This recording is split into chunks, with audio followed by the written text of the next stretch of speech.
বাস্তবে একটি ঘটনা, সময় থাকলে শুনে যাবেন। গ্রামের একটা গরিব ছেলে একটা গরিব মেয়েকে বিয়ে করলো।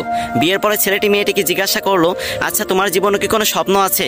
তখন মেয়েটি বলল, হ্যাঁ আমার জীবনে অনেক স্বপ্ন, আমি একদিন অনেক বড় ডক্টর হব, কিন্তু আমি যে গরিব। তখন ছেলেটি হেসে বলল, আরে এই ব্যাপার, আমি আছি না। তারপর ছেলেটি মেয়েটিকে নিয়ে শহরে চলে গেল। সে প্রতিদিন রিক্সা চালাতো এবং বাসায় এসে নিজেই রান্না বান্না করতো। এদিকে মেয়েটি পড়াশোনা করতে লাগলো। এরকম করতে করতে মেয়েটি একসময় ডক্টর হয়ে গেল। ছেলেটি এই খবর শুনে খুশিতে আত্মহারা হয়ে গেল এবং সে সেই ছেঁড়া কাপড় পরেই মেয়েটির সাথে দেখা করতে চলে গেল। মেয়েটি যখন তার বন্ধু বান্ধব নিয়ে কলেজ থেকে বের হচ্ছিল, তখন ছেলেটি সবার সামনে গিয়ে মেয়েটিকে বলল, জানো আজকে না আমি অনেক খুশি, আজকে তুমি ডাক্তার হতে পেরেছো। তখন মেয়েটির বান্ধবীরা জিজ্ঞাসা করলো, এ কে রে?